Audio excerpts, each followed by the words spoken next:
Introducing the suspect.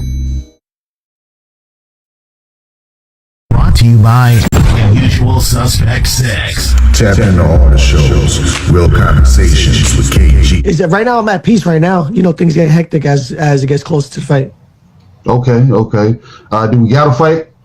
Yeah, I fight April 10th at the Prudential Center. Bullshitting on the Beltway with Supreme Beast Boxing. And now the co is the main event. So that's the way I look at it. That's my philosophy.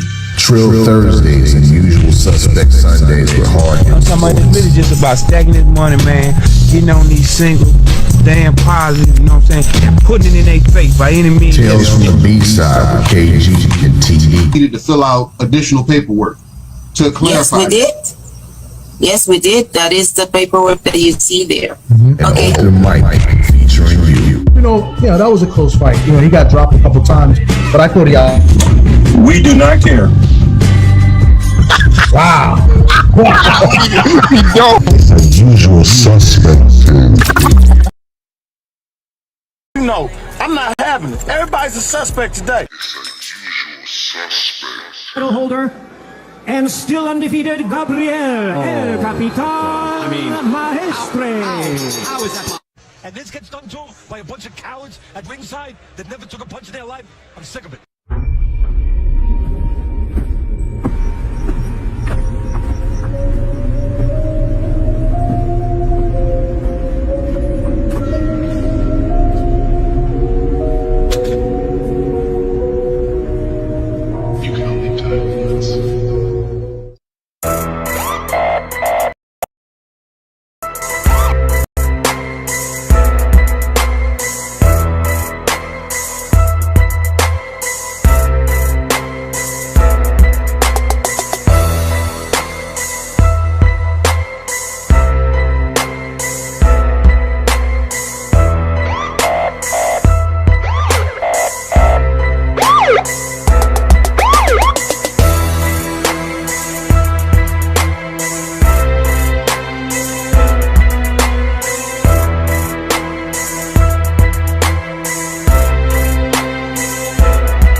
Hey, what it do? What it do? What it do, man? It's your boy 503 Line, man. We back at it again with another one, man. Usual Suspect Sundays, man. Subscribe, smash the like button, hype up the video, all that good stuff. What it do? What it do, man? We got we got some boxing to talk about, man. You know what I'm saying? We're gonna go ahead and get right to it. You know, David Benavidez, man, the Mexican monster, man. Hey, man, did David Benavidez just make a statement? Or was this the perfect time for him to go up at cruiserweight, man? It's a lot of stuff to talk about, man, but we will establish this off the bat. The Mexican monster did have the better performance in America, Jack, and that's a fact. The Mexican monster did have the better performance, y'all. And whoever don't like it can kick rocks, because the film don't lie. The film don't lie, man. The film don't lie. And I think Monster Inoue and Juntao Nakatani was the better fight on paper, of course, right? I think Benavidez and Zurdo Ramirez was the better fight on film. I think people will go back and watch David Benavidez more than they will watch Monster Inoue, and I say that respectfully, of course. See, but the thing about it is, though, David Benavidez just did something that we always tend to ask fighters to do.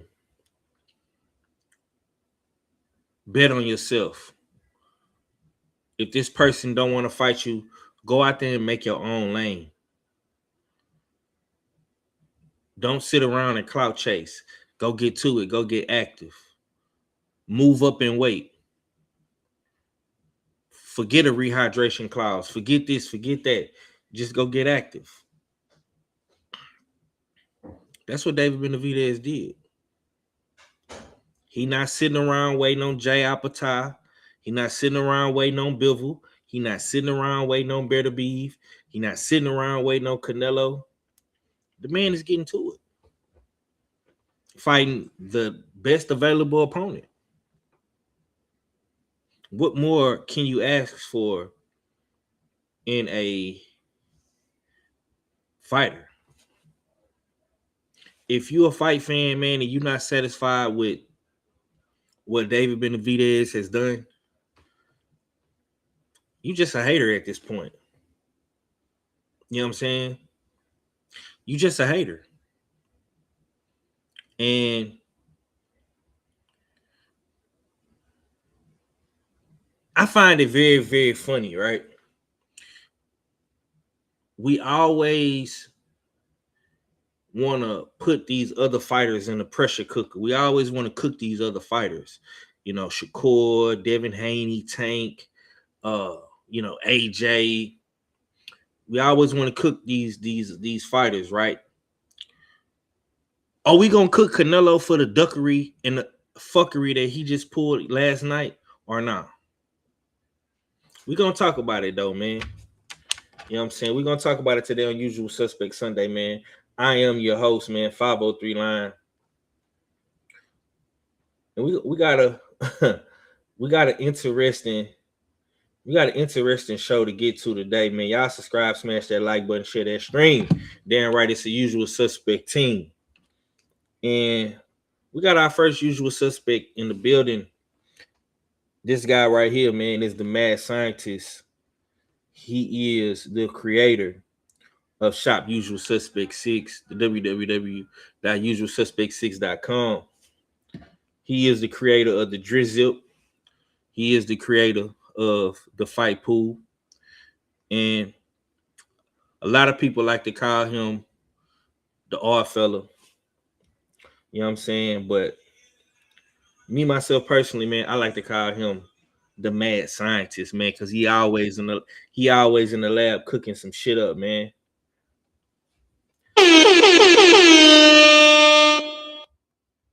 Dang the Blizzard. What it do?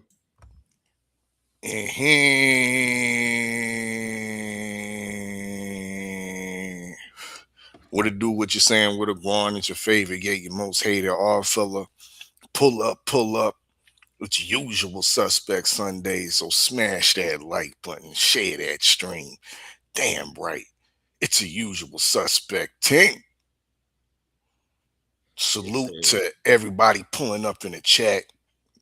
You know what I mean? What we simul streaming or simulcasting right now, right? Five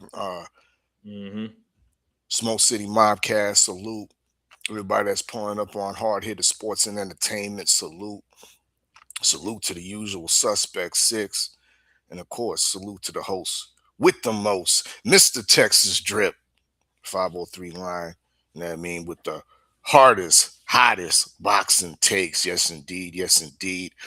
First and foremost, I'd like to salute the new crystal ball holder, 5. We have a new man that's gripping the crystal ball. You know what I mean? A salute to the good doctor, KG. We have completed the season, the long, arduous 14-week season in the usual suspect 6 fight pool. And KG has remained on top. You know what I mean? Salute to him. 54 wins to only 14 crows eaten. You know what I mean? A 79% prediction rate. Salute to the crystal ball holder, the good Dr. KG. You know what I mean? He's having a good weekend. After this program right here, we definitely gonna slide into Tales from the B-side, where him and TD Sports Talk will be hosting the unified super middleweight champion, Lanny Daniels. Yes, indeed. You know what I mean? So, yes, be on the lookout for that. As 503 says, you know what I mean? Make sure y'all go tap in the usualsuspect6.com. Tap in the shop usualsuspect6.com. New drip is continuously added. Of course, the Clean Fighter campaign is on and popping. You know what I mean? The Nightmare Spence tees are starting to fly off the racks, 5. salute to Nightmare Spence. You know what I mean? You know what I mean? And she's definitely garnered a lot of votes and popularity. We came to a conclusion of the US 6 poll that we did for Hannah Gabriel's 5. And the results of that poll for who should Hannah Gabriel's fight next, it was well received. Over 200 votes were casted on our IG page. That's US 6 on IG.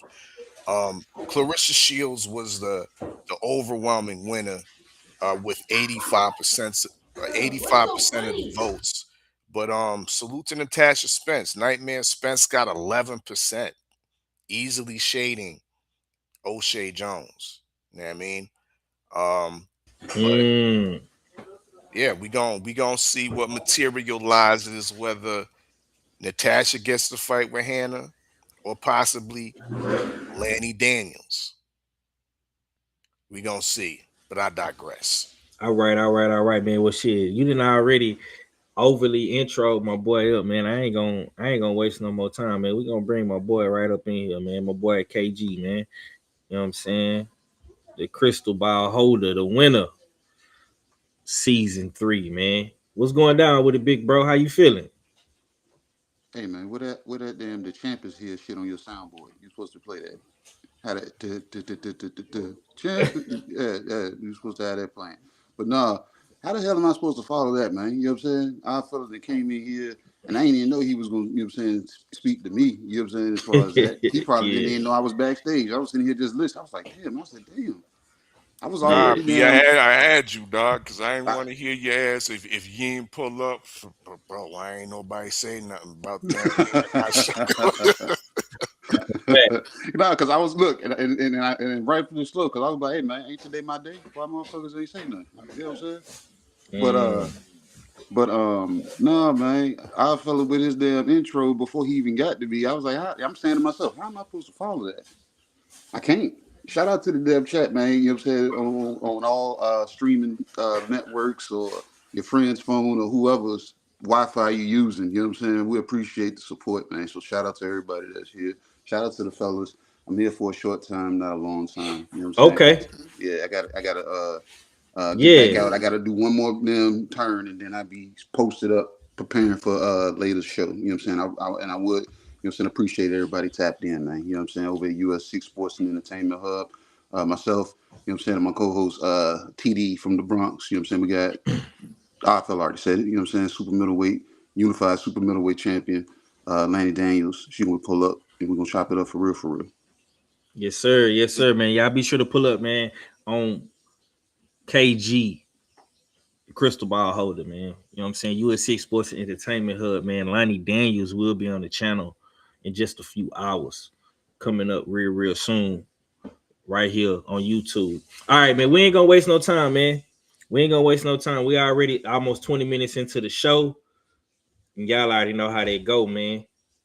All right. We gotta talk about it, man. Statement made or just another body, man. We see Zurdo Ramirez being stopped by Benavidez, the Mexican monster, in the 6th round. He got hurt in the 4th round. The speed, the combinations, the timing, the accuracy was just too much for the cowboy, man. The Mexican monster made that boy bend the knee and quit. Let's go ahead and get into the first question of today's show and broadcast, man. What was that, a statement win or just perfect timing? We're gonna start off with the good doctor, man. KG, I know you're not gonna be here for a long time. You got to make moves and shit. So go ahead and open up on the first segment, man. With your perspective, your point of view, and your take, man. Was that a statement win or was that just perfect timing from the Mexican monster? What was the first statement that you said when you referred to this? Was this statement made when or just another body? I want to say it's just another body, and hear me out when I say it. David Benavidez has been, you know what I'm saying, overlooked, shunned, you know what I'm saying, for quite some time. Every time he's done something, it's not enough.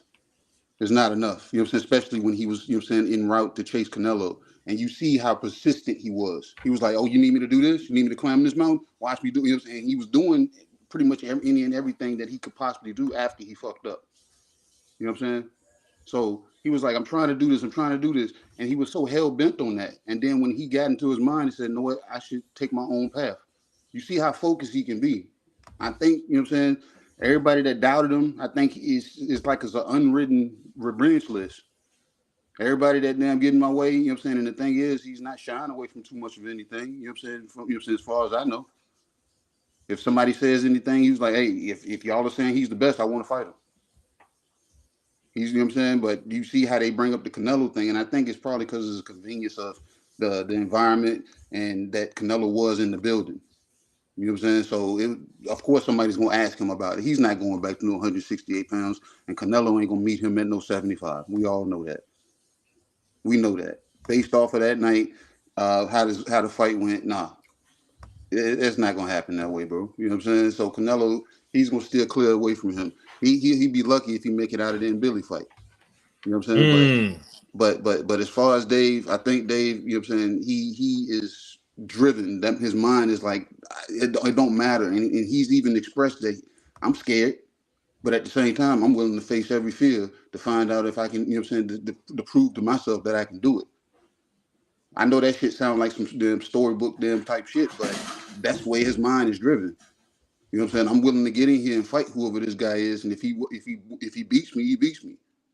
And he's saying he puts himself. So I think it's a statement to the people that didn't know him or that been doubting him. You know what I'm saying? but they're gonna find a way to criticize that too. They're gonna be like, well, he was slow, but at the same time, he still went up 25 pounds.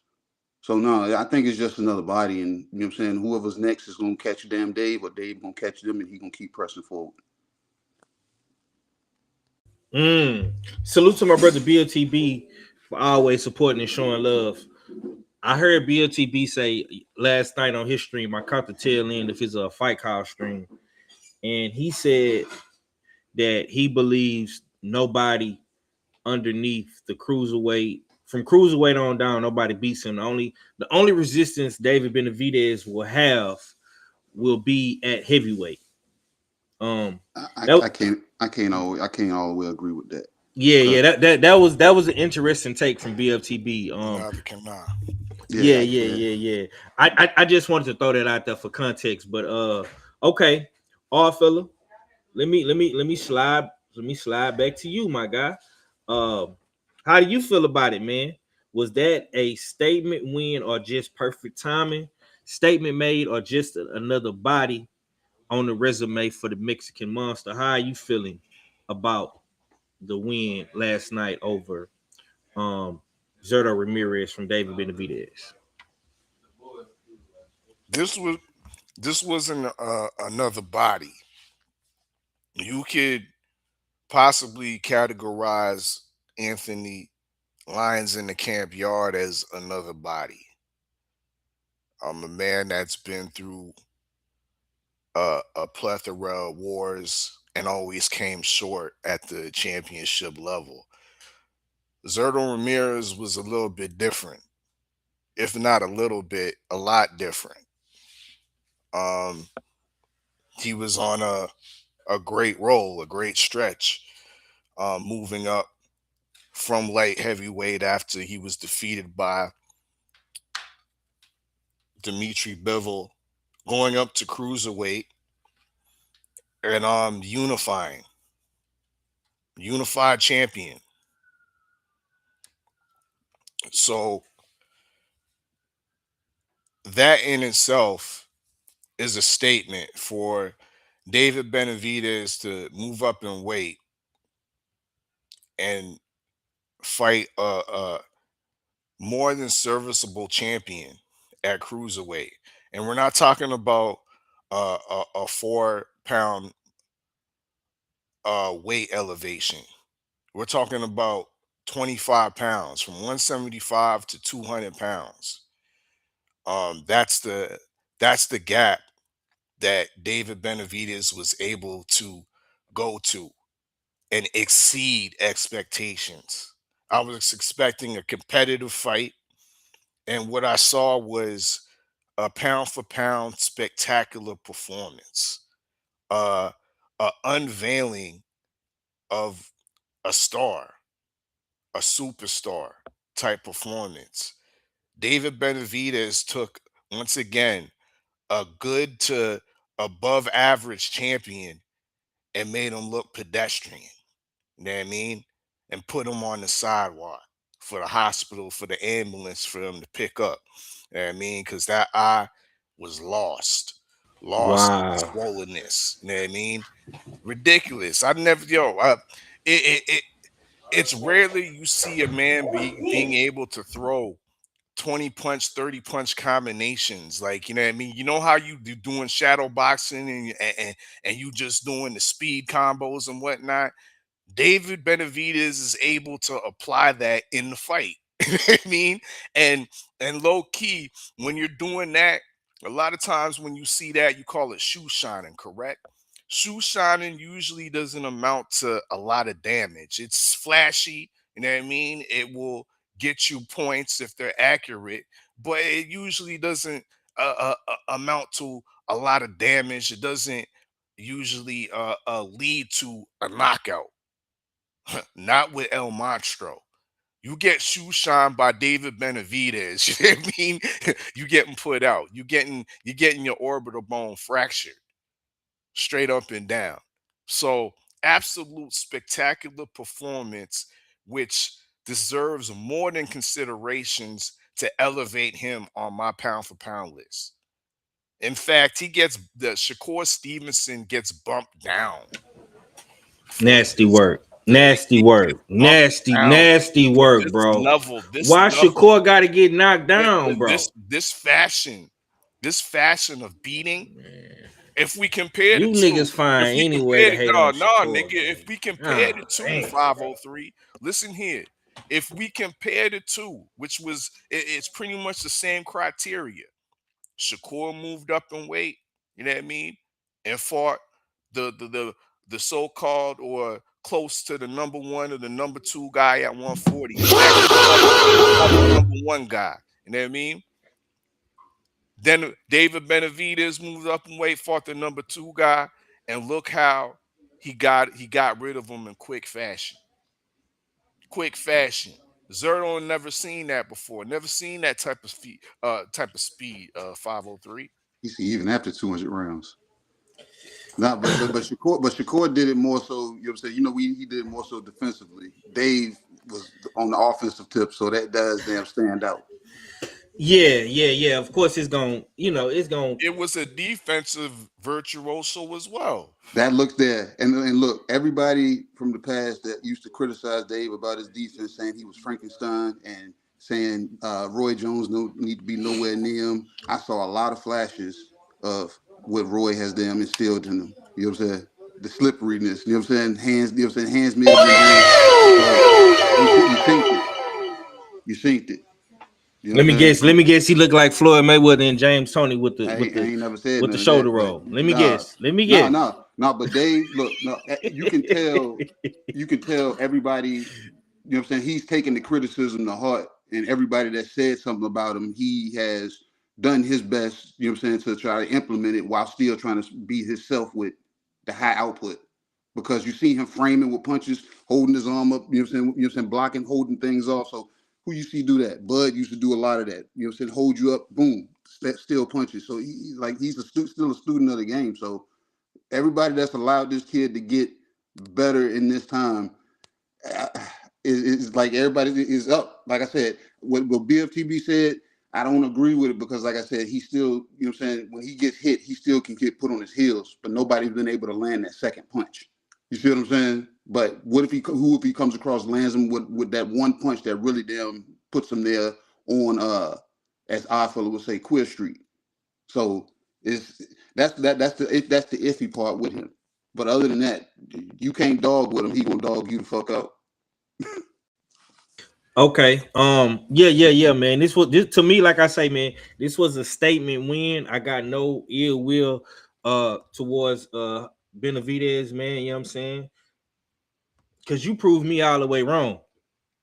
I thought this was gonna be a 12-round back and forth war. I thought Zurdo was gonna be able to use his weight and his size to his advantage, but it's clear as day, man, that was not a factor. You know what I'm saying? The skills that the Mexican monster possessed in this fight was just truly too much for Zurdo to handle. You know what I'm saying? And it's not really nothing else to say on that part. Now, I did see improvements on the defense. I will say that. Dave does get pieced up a lot. And that's why we're gonna talk about this in a few. Because Jay Opetaia did tweet out to him. You know what I'm saying? And that's why I got this fight card up here so everybody can see the segments and the conversation and how we flowing and how we going. Let's go ahead and move to the next question. And once again, man, I appreciate everybody in the chat rocking out with us, man. Y'all definitely engaging. I want to say thank y'all to everybody. I can't say everybody, you know what I'm saying, but I do see my people in the chat. I see my boy Tyre LLV 4938. I see my sis, yes indeed, up in here. My boy Mizak say, what did BFTB say? BFTB said that David Benavidez doesn't have any problems, or he beats everybody from cruiserweight on down. He probably won't have no real smoke from cruiserweight on down until if he goes to heavyweight. That's basically what he said. I'm paraphrasing. You know what I'm saying? But like I say, this ain't no disrespect to my Brody. I just thought that was an interesting take. You know you know what I'm saying, on the show last night. You know what I'm saying? So salute to bro for having that mindset. You know what I'm saying? All right, man. Let's go ahead and move on to the next question. Did we learn something new about Benavidez or just confirm what we already knew? KG, I'm gonna start with you, man. Now you and Mac are the biggest Benavidez fans in the usual suspects. I joined the bandwagon late. I'm not gonna lie. I'm not gonna act like I'm the biggest David Benavidez fan, but you and Mac, y'all been down since day one. You know what I'm saying? So did you learn something new about Benavidez, or did this fight last night just confirm what we already knew? What's your thoughts, Kay? A lot of it was, you know what I'm saying, to confirm what I knew, but at the same time, I'm learning more and more, and I think he might want to start accepting it too. Nigga, you are a lot more comfortable at these heavier weights. Because everybody was like in awe and like surprised to see, man, how's he able to throw so many punches being that heavy? And this I'm like, because he's naturally there. You know what I'm saying? But the thing is, he had to be sure of himself, or however management had him set up to stay at 68, or you know what I'm saying, go, you know what I'm saying, however it was. But the way he was at 200 last night, I know, you know what I'm saying, he don't pass the eye test to some people, but it ain't no bodybuilding contest. You know what I'm saying? He is, the way his build is not appeasing the people, but he's able to be fluent because he don't have a lot of muscles weighing him down. You know what I'm saying? So he's able to flow, and he's throwing punches at a rate from the inside and from the outside. And I heard some people saying they needed to keep Dave from getting to the inside. I'm like, they need to be worried about that mid range, because looking at the little stuff that they be putting out throughout the week, he's in the damn top 3 for most accurate jab. So I'm like, so if he's able to pluck you at mid range, what you think he's doing on the inside? You know what I'm saying? And Zurdo's bigger than him, so he was just like, bro, I'm able to work the inside, the outside, and the mid range. He was at the work. He pretty much worked the whole damn tree. So it's like I was reaffirmed, but I was more so learning the fact. I was like, damn, his defense is really starting to evolve. He still gets hit, but the way he's evolving, like he's still able to slip and roll with these punches, and the way he's moving, I'm like, bro, he plays with his son the same way. Don't let his son punch him in the face. You know what I'm saying? So he's just slipping. I was like, and the way he was doing it to Zurdo, I was like, so that what I can say, that's what I, you know what I'm saying, learned more about him, that he's actually being more prideful when it comes to developing his defense. So he can actually be, as what people would see as reckless with throwing all the punches that he's throwing. So, but yeah, they better not let him keep growing. That's all I'm saying. Because if he keeps picking up steam, and somebody like a Opetaia hitting the way, you know what I'm saying, the way he's then beating these guys up, can he do the same thing with the output that Dave has? And can Dave take what he, you know what I'm saying, dishes out in return? So that's, if he keeps evolving. Who has the better resume right now, in your opinion? Opetaia or Benavidez? Just ask. Okay. Yeah. I just wanted to get that. I just want you to say that before you left. Okay. But yeah, I'm gonna cut out, fellas, and I'm gonna be listening in the chat as I'm setting up. But shout out to everybody, you know what I'm saying, that's tuning in, to everybody that enjoyed those fights last night, because it was a lot of good fights though. Because I know y'all gonna tap on that too. So yeah. But other than that, man, shout out to y'all, man. Shout out to US6. Because everybody do fit the description, like we didn't say. You know what I'm saying? But I see y'all later, man. Yes, sir. Y'all be sure to tune in, man. You know what I'm saying? We got Lonnie Daniels coming up real soon, man, on US6 Sports Entertainment Hub with KG and his co-host, man, TD, man. You know what I'm saying? Thomas from the Brizonks, man. TD Sports Talk. That's going down in a few. Once we end this stream, I need everybody to go over there and support US6 and Sports and Entertainment Hub. If you're not subscribed, go subscribe. You know what I'm saying? Bunch of dope content over there. KG do his motherfucking thug thizzle. You know what I'm saying? So y'all gotta tap in with my bro, man. You know what I'm saying? Oh, Philip, what you got, man? Did we learn something new about Benavidez, or did it just confirm what we already knew? I learned 2 things, Five.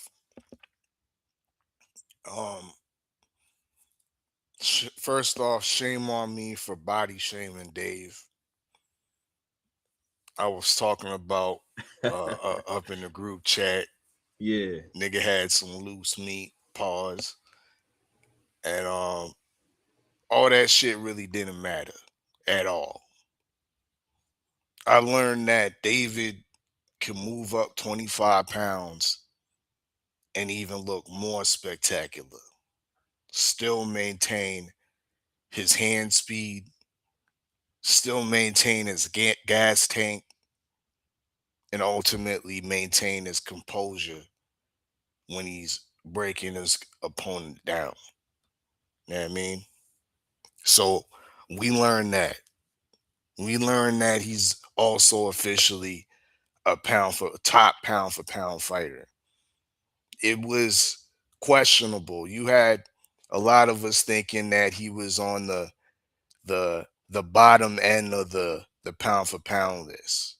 I think he in our last usual suspect 6 pound for pound, he was number 6 if I'm not mistaken. Right now after that performance, I think it's immediate elevation. You know what I mean? So once again, we learned that he's a top tier pound for pound talent.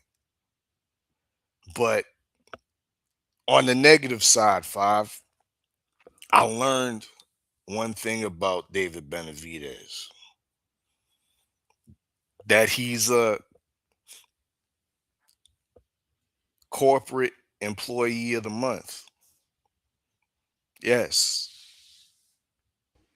Why he corporate employee of the month? A corporate employee of the month. Because he said he wasn't fighting for the Zuffa belt, nigga. That got you in your feelings, nigga. Yeah.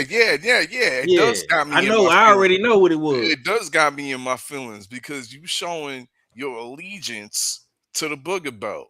You showing your allegiance to the WBC. You know what I mean?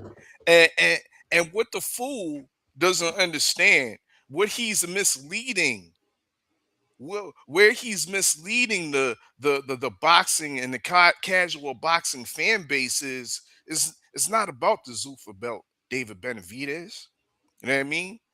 Because don't be like, oh, why'd you go over there to Zuffa if you wanted to get these fights? Don't forget, David Benavidez, it's all about being a lineal.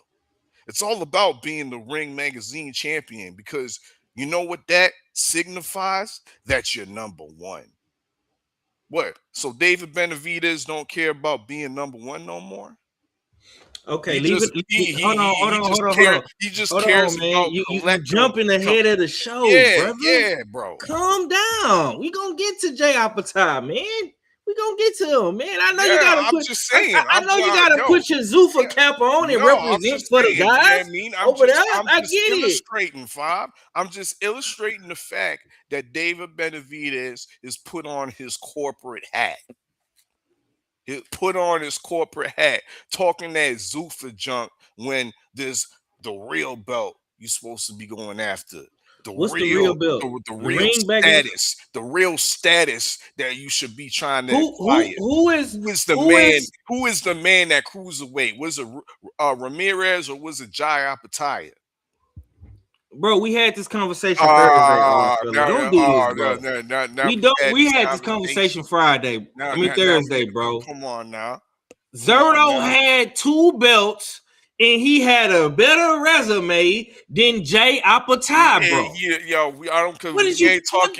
We ain't talking about resumes. We talking about lineal status. We talking about Ring Magazine belt. And Zurdo didn't have who is the Ring belt associated with? Who? Huh? The Ring belt is associated with who? Jai Opetaia. And who is he? Who is he signed to? Who is Opetaia signed to? Zuffa. Does Zuffa and Ring Magazine aren't there ran by the same entity? Yes, correct. But didn't Jai Opetaia have the Ring Magazine belt before he got signed to Zuffa? What's good? Man, What's good now? man, they Stop gave it, who, bro. bro? Who? Stop Hold it, on, bro. hold on, What hold are on. you talking about? Who did? Because you really about to take me there. Who did Jay Opetaia beat to get the belt? Oh, now we back to resume game. Now we I'm back to just resume saying, game, bro. bro. You know what I mean? Who did he beat? Just tell the people right now you on the Benavidez bandwagon. No, I'm You know what I not, mean? bro. No, I'm not. Okay, man. Let's go ahead and move on to the next to the next question, man.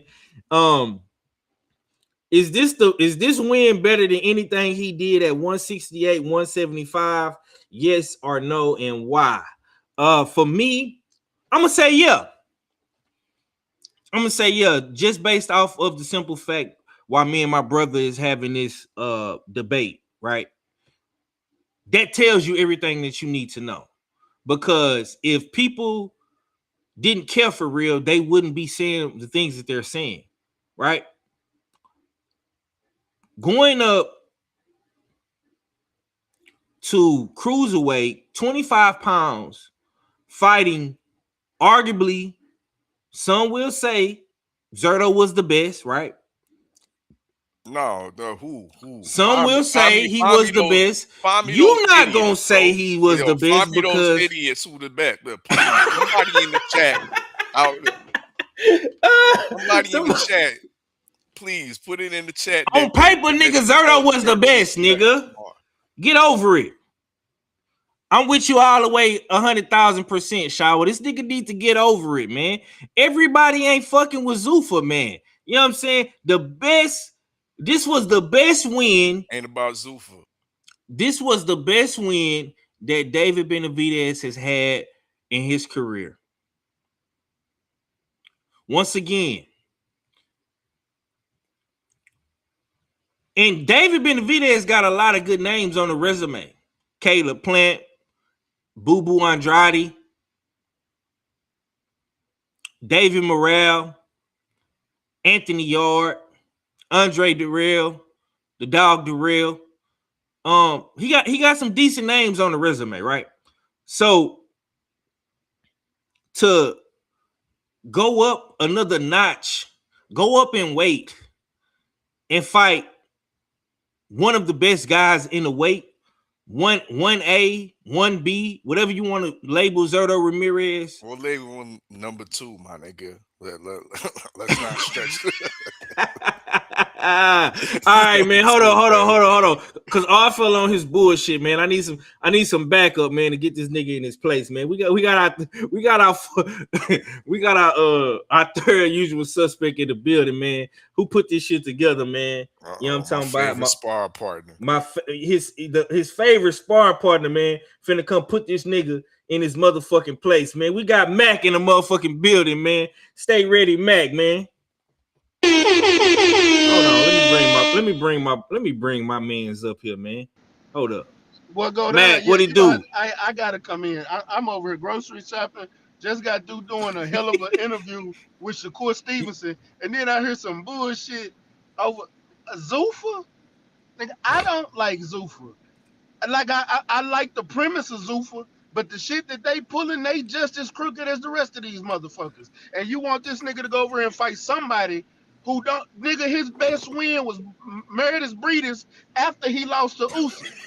Nigga, this nigga is not the best fighter at cruiserweight.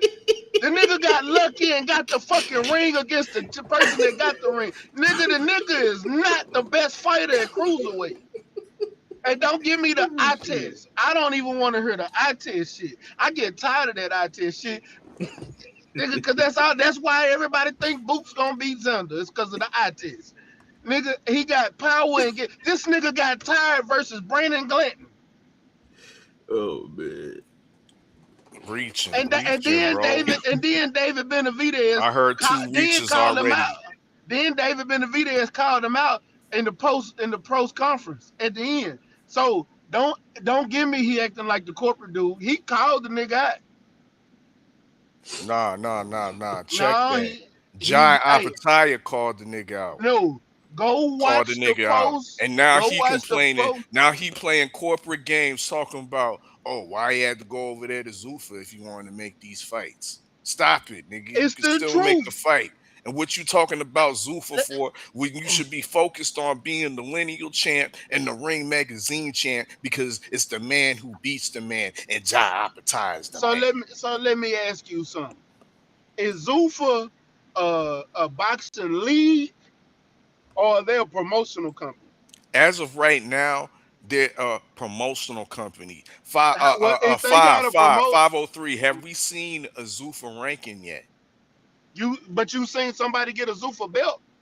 Yeah, but we haven't seen no A, Zuffa rankings yet, a because Zuffa, Congress hasn't officially passed all them amendments for the UBO to have their own rankings. and you know what's crazy? Is they going to Congress to repeal the motherfucking Muhammad Ali Act. That's some more bullshit that Zuffa Nah, doing. nah, nah. You talking some more bullshit. You know what I mean? Because there'll be two options. Once again, you must have missed the numerous streams we've been talking about, because me as well as KG have avidly studied the Revival Act, and nowhere in the Revival Act does it say that the original Muhammad Ali Act will be removed or altered. This is a separate act, and fighters will have the option to go with the Revival Act or stay with the Old Guard Act. And mind you, Mac, this Old Guard Act doesn't apply to fighters in the UK and in the European Union. So why y'all niggas ain't crying about that? Why y'all niggas ain't crying about lifetime contracts that fighters are in over there in the UK, and promoters being wearing two hats, being a promoter and a manager at the same time? Ain't You know nobody why? crying You about know why that. we But can't comply? I now can't all of a cry. sudden you want to talk about Zuffa and I and, can't cry and, about that and, because and, hey, and, and spin and exaggerate and stretch and say, oh, they trying to take down the Muhammad Ali Act. No, brother, there's two options: I can't red cry pill about that or at blue all. perm, I blue can't. pill. I You can't live and cry you about. learn. I can't cry about other countries. I can only cry about what's going on in my country. We have the Muhammad Ali Act in America. If these other countries ain't gonna fight for themselves, then why the hell am I gonna fight for them? And I don't live over there. I can't. I can't make the laws over there in those countries at all. I can't change those laws, but I know what I can change here in America. Like I'm not crying for nobody. We have that law here in America, nigga. Nobody else have that shit. And like we That's said, not up for me like to we make was that point. saying about a week ago, what is this law doing for old boy Virgil Ortiz? Oh, it's setting him up. He as far as getting him out of his situation because he's able to fight for it. If he'd have signed a lifetime contract, he wouldn't be able to fight. He wouldn't even be able to get out of his contract. He's stuck over there. Yeah, man, this is gonna be an ongoing conversation with Zuffa, man, because like I say, everything is evolving and progressing. It could be for the good in some people's eyes, it could be for the bad. You know what I'm saying? It's up to you to deter what you believe in and what you don't believe in, right? But right now we are on the cuffs of possibly getting a big fight with Jay Opetaia and David Benavidez, but politically the politics are not aligning right now. But who's to say? We know that Dave Benavidez has a great relationship with Turk Al-Sheikh. Turk Al-Sheikh seemed to be very, very happy and excited after watching that performance. So let's see if the Turk, you know what I'm saying, work his 1-2, work his magic. You know what I'm saying? It's still room for this fight to be made. You know what I'm saying? So we're gonna see how all that plays out. I don't want to get into the Ali Act and all this. You know what I'm saying? We didn't already talked about that. You know what I'm saying? And we gonna see how this new Ali Act benefits or hurts the fighters. You know what I'm saying? We will be paying close attention to it, but right here, right now, man, it's about David Benavidez. It's about Monster Inoue. It's about the return of the Charlos. Return of Mel Charlo, return of Earl Spence, Tim Zoo. You know what I'm saying? So, like I say, man, It's about Lonnie Daniels pulling up on US6 Sports Entertainment Hub. It's about the Agnew podcast. Finna get ready and drop a dope interview with Shakur Stevenson. That's what it's about right now, right? It's about Usual Suspect Sundays, man, right here, right now. I appreciate everybody for tuning in. Subscribe, smash that like button, share that stream down right. It's the Usual Suspect team. Okay, man. All fella, we're gonna get back to the topic at hand, man. Is this the best win? Is this win better than anything Dave did at 168 or 175? Yes, no, or and why? Yeah, most definitely. This is a chart topping hit, 503. David, he had some hits previously. A nice hit with the UD against Caleb Plant. He had a nice hit with the Boo Boo Andre fight. You could say he had a kind of like an underground hit, because that's one of the fights I could remember when I first learned about David Benavidez. And I mean, when he beat Porky Medina. But this right here against Zurdo Ramirez, yeah, this is a #1 chart topper right here. Better than anything he's produced thus far. We've already been through it. In our previous discussion, the man moved up 25 pounds and styled on the #2 cruiserweight with 2 belts and made him look pedestrian. Yeah. This was better than anything he did at 168. His battles at 175, Vostik, David Morrell, who was able to land a flash knockdown that certain haters will be quick to bring up. His performance against Anthony Yard was memorable, but it wasn't nearly as spectacular and deemed the amount of challenge against a credible, active competitor and champion. So, yeah, this is his best win thus far, putting him in superstar status. Okay. Mac, what you say, man? Is this win better than anything he did at 168, 175? Yes or no, and why?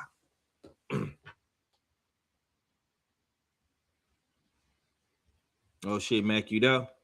Mac must have fell off. Okay, yeah. He said, "Yeah, man, you made that nigga so mad, man. He goddamn, he had to he had to exit out the grocery store to come get on this probably at the cashier and shit. Yeah, man. Yeah, man, this was a good win, man. Kurt Robinson says Turkey has PBC also under his umbrella, a percentage with Al Heyman, Peter, Nick Khan, and Dana White, man. There you go. Salute to my brother TD, man, for pulling double duty on Rumble. I appreciate that, bro. Oh, yeah, you on Rumble right now too? Yeah. We trying to get you didn't figure it out, huh? Yeah, we trying to goddamn get the Rumble active, man. You know what I'm talking about. Okay, man, let's go ahead and move on. Like I said, I got a plethora of questions, and we don't have a lot of time. So yeah, we're gonna kind of run through these, man. Real quick. Jai Opetaia calls him out. Is that a real next fight or clout timing? Once again, man, Jai Opetaia did put the tweet out. He said, "Enjoy your victory, champ. See you soon." I also went to pull the clip of Mr. Benavidez talking about Jai Opetaia, and this is what he had to say. Hold up.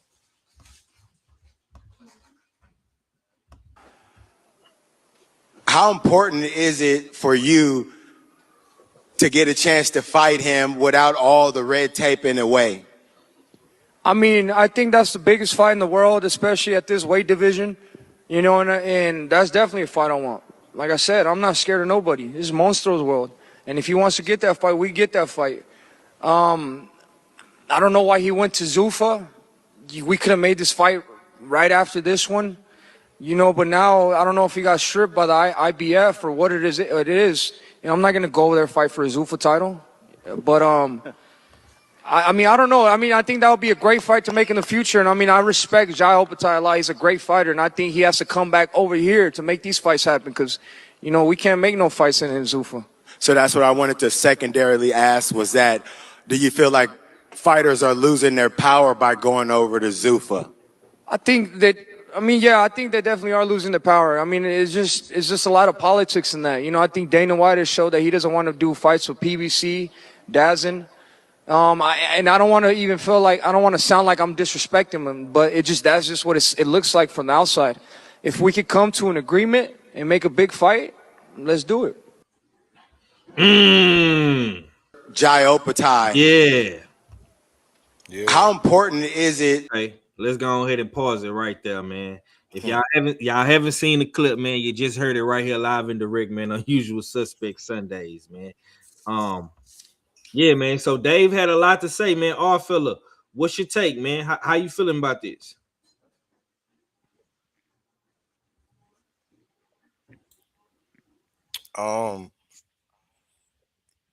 He had a spectacular performance inside the ring, but outside the ring, he stunk it up.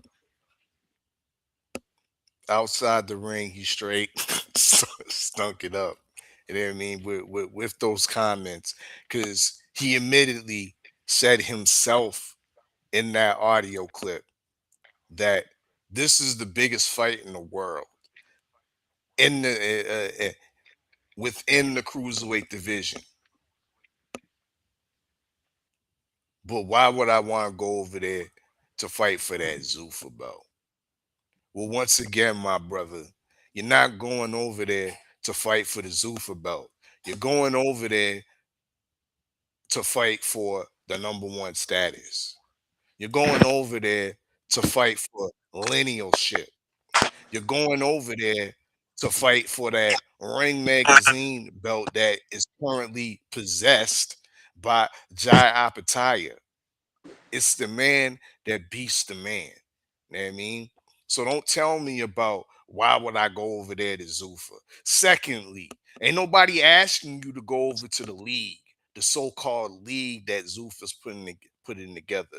Because one thing that they've shown us in the last couple events that they've hosted, the first event that they inaugurally hosted was not Zuffa, a traditional Zuffa boxing event. It was Canelo versus Crawford.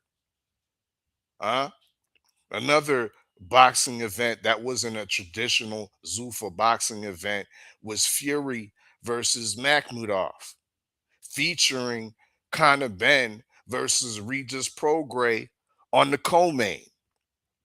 So Zuffa boxing and the people behind Zuffa boxing, whether you want to call it Sailor or TKO group, they have the capabilities of making fights outside of the league. Outside of the league, Netflix fights. Why you go over to PBC, David? You gonna be on Netflix being on PBC? You gonna get to work 3 times a year on PBC? They gonna pop up for you 3 times a year, David Benavidez? We should be asking you the same question. I mean, so I think that shit was idiocy. I think it could be a real possibility that this could be the next fight if David decides to stay at the cruiserweight division. If he decides, instead of going down there and waiting for the possibility of Bivol. Yes, sir. Salute to Rob Singleton, man. Salute to that Tone Chill guy. Salute to Giovanni 1986, man. Kurt Robinson say you going to fight for the lineal status. The homie say he did Zurdo like he did Porky Mundina. Giovanni says if Zuffa ain't paying, what's the point in leaving? Yeah. Well, Zuffa got a history of overpaying fighters, man. Especially above average fighters, right? You know what I'm saying? They also got a history of not taking sanctioning fees, but it seems like old corporate David loves giving WBC and now the WBA and the WBO sanctioning fees. Yeah, man. Captain Zuffa is on the tail, man. Let me say this, man. I like Ja Opetaia, but you are in a funny position, you know what I'm saying? Because you in your last fight, right? Opetaia last fight, he fought Glenn, got stripped of his title, wasn't able to keep his title, had to get the Zuffa title. Before that, you know what I'm saying? Before he even went to Zuffa, he was on Matchroom. He was fighting on the zone. He wasn't really getting the best fights. So I think Opetaia really needs this fight with David Benavidez. You know what I'm saying? It's a damn good fight. I feel like this is a real fight because this could be a real fight because, like I said, Turkey Al-Sheikh is the common denominator between both sides. We know that Turk does business with the PBC. He has done business with David Benavidez. Dave was on one of his headline cards in Riyadh. You know what I'm saying? I know that Turk is loyal to guys that come to Riyadh and fight for him, or guys that come over there and do business with him. So let's see if this could be worked out. I do agree with all fella on one take that this fight is for lineal. You know what I'm saying? That is what matters the most to me, right? You know what I'm saying? But at the same time, I'm not gonna sit up here and act like that the Ring magazine isn't a part of corporate America as well, because that is tied directly to Turk Al-Sheikh and all his counterparts, right? Mac, what you got on Jay Opetaia calling out Benavidez? You know what I'm saying? How do you feel about it? Benavidez responding. What's your take, brother? I love Benavidez's response because Benavidez is still an old guard. He's like he said, you want to fight, come over here. You shouldn't have went over there. And I felt, I heard what you said. I was going through my parking garage losing figures. But I heard you when you said they can make fights outside of the league. Well, if that's the case, make the fight outside of the league because you got fighters like David Benavidez that's not going to that league to fight. So if they want that fight, and I'm not gonna give David Benavidez no problem, but if he don't want to go over there. This is new shit. Don't nobody know how that new shit gonna work. We don't even know if it's gonna fail or not. You gonna be saying the same thing with Devin Haney on that Zuffa side? I don't give a damn what Devin do either. Yeah. And how do you expect a Devin Haney Garcia fight to get made? I think Mac is the wrong person to ask about Devin Haney. Yeah, I'm gonna say I ain't no Devin Haney crusader, my boy. Is Oscar De La Fishness gonna let the gringo fight inside the league, Mac? Man, I'm gonna be honest with you. There's hold on. Tiers. I'm gonna be honest with you when it comes to Oscar and Uncle Fester. Oscar wants that shit to fail bad as fuck. So it ain't shit that Uncle Fester can do to make Oscar gonna want to send one of his fighters over there. And if that's the case, it's not gonna hurt Ryan at all because he not fighting somebody that's over there with Zuffa. because we see what Zuffa trying to do. And I don't even like the gringo. And I'd be damned if you sit here and make me take up for that motherfucker. Go ahead, put on your cape, bro. Boy, hell no.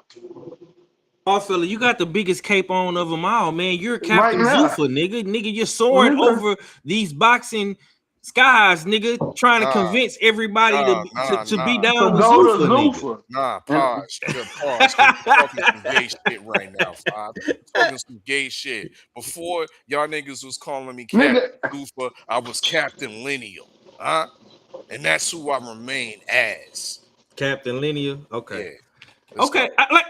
I'm listen, man. I'm with it. I'm with it because I have seen guys from Zuffa go on Netflix, right? We just seen Conor Ben and Regis on Netflix.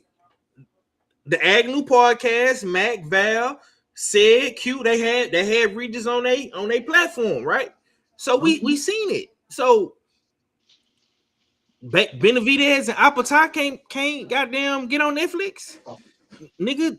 David Benavidez. I'm not saying they can't. I'm not saying they can't. I'm just saying if that's what you want to do, that's the way you're gonna have to do it. That's the only way it's gonna get done. Because the nigga ain't fighting for no Zuffa belt.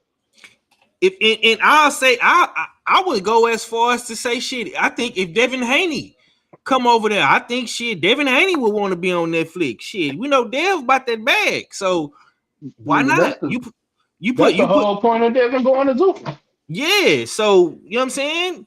Shit, you put Dave on Netflix. You put listen, man. If Dana White and Nick Khan is smart, bro, they will put a star-studded Netflix card. You put Dave on there, you put Devin on there, you put Berlanga on there, you put Conor Ben on there, you put Africa on there, you put all your big fighters, big name fighters on Netflix. You know what I'm saying? And you just sell that shit to the subscribers. Mm-hmm. You know what I'm saying? Dave Benavidez, he got Mexico behind him. Opetaia got New Zealand and Australia. Dev got the black fans. Africa got the black fans. Berlanga got Puerto Rico. Conor Ben got the UK. Streaming numbers gonna go crazy, bro. You know what I'm saying? That's just what I would do. You know what I'm saying? That's just me. All right, man. Let's go ahead and move on. Name one fighter at this weight that beats Benavidez right now and how. Name one fighter at cruiserweight that beats David Benavidez and how. Matt, go ahead. Nobody. And how is because nobody can. I'm gonna tell you, I don't think Jai Opetaia can beat him, but if anybody was to beat him, if anybody at cruiserweight was to beat him, it would be Jai Opetaia because that motherfucker punching. One thing I ain't gonna do is deny that motherfucker's power. He got some motherfucking power, goddamn. And I ain't gonna knock that shit. That nigga hit. And in any fight, you gotta punch his chance. And his power is the reason why.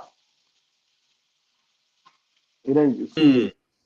And we seen I know David Benavidez got a beard on him because he got hit with some shit last night that had his head snapping back. And he turned right around and started hitting it with serious. I ain't never seen nobody that big though. So yeah, that's a fact. That's a fact. He was getting hit, but the defense, is looking better. I'm gonna say this too, Mac. I seen that elbow your boy threw in that motherfucker too. I saw that elbow he threw too. Shit. Hey, if the ref ain't calling, then oh well, let it ride. I'm gonna tell you now. Yeah, bro. Yeah, okay. Yeah, go ahead.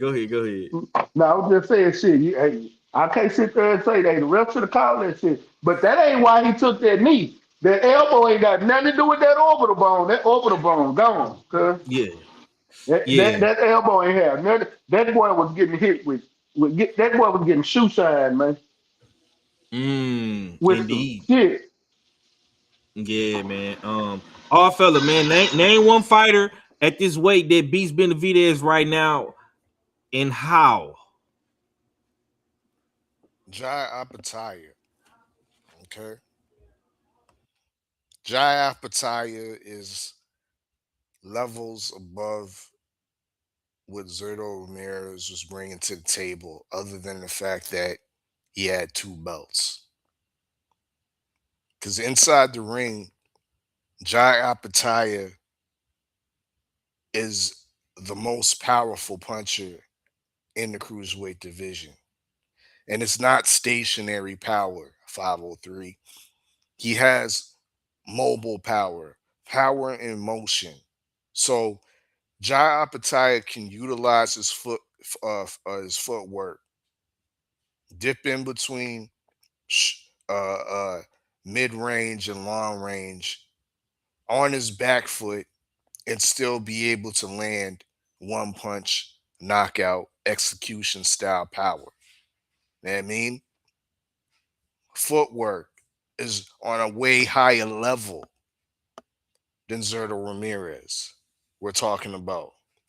We're talking about a fighter that's able to execute punches and bunches as well. So David Benavidez can definitely take one punch, but who's effectively been able to land that second or third shot? Jai Opetaia has the capabilities of doing so. Pedigree would be, Jai Opetaia would be the best opponent Benavidez has fought thus far. And same in reverse mode for Jai Opetaia. Opetaia has dog and determination. Fought Benavidez, the lineal cruiserweight champion, twice. You know what I mean? In the first fight, got his jaw broke. Shout out our people in the chat reminding us that he got his jaw broke. But did he lose that fight getting his jaw broke? A lot of mans I've seen get their jaw broke and falter, fight defensively for the rest of the fight. I've seen a lot of mans go back to their corner and ask for their corner to stop the fight because they can't take the pain. Not Jai Opetaia. He went in there and continued to fight and won that championship belt the hard way. And then when people had questions about that, he doubled it up and beat Benavidez. The same Benavidez that probably has gave the great Alexander Usyk, his toughest fight to date. He doubled that up and beat. I thought that was Derek Chisora. No, it was Benavidez actually. You can go back and watch that fight. Okay, so he has that. And one thing that I think a lot of people are overlooking before I land the plane, 503, is Jai Opetaia has a considerable size advantage. 6'2.5". So he's coming in there the same size. Same size as Zurdo Ramirez, but all the way cut up. With footwork, ability to move, power in motion, dog determination, a world-class chin, and the man that was on a streak of hospitalizing top-tier contenders. Yeah. You had to throw that in there, huh? 3 in a row, 5. But I'll land the plane on that. Did he put Glenn in the hospital? That remains to be seen.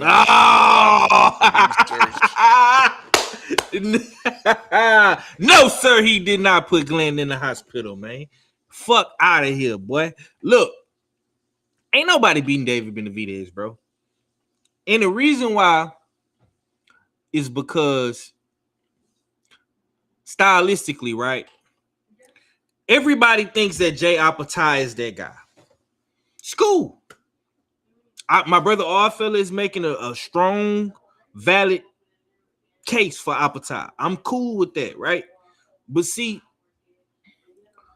if you really watch the film and you looking at the styles, David Benavidez has been in there with a lot of different styles, right? And we talking about under the bright lights where it count, not in sparring. We're not even gonna talk about the sparring he's had, right? But when you look at his body of work, bro, You look at the southpaws, right? Look at the southpaws he's faced, right? Demetrius Andrade comes to mind, right?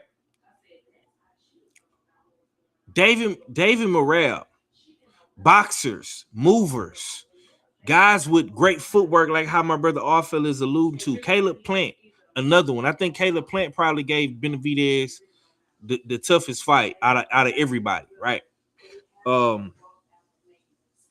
These are guys that Dave has beat pretty easily, in my opinion, right? I just think stylistically, man, he could be, he's ready for a guy like Opetaia, right? I don't think Opetaia is ready for a guy like Dave, bro. Nobody who he has fought has mentally or physically prepared him to fight a guy like David Benavidez, bro. Nobody.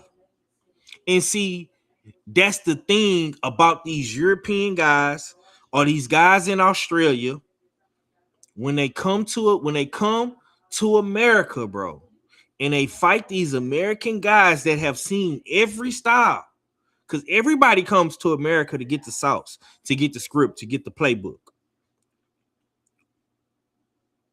Hiding out there in Australia down under, mate, it's gonna come back and bite you in your bosom, big boy.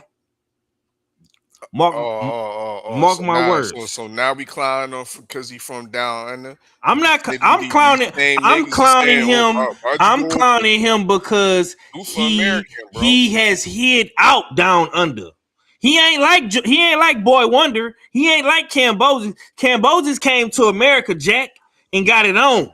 That's one thing I can't say about Cambosis. Bro, stop. Your boy Opetaia didn't do that, bro. Name me 5 good American cruiserweights, bro.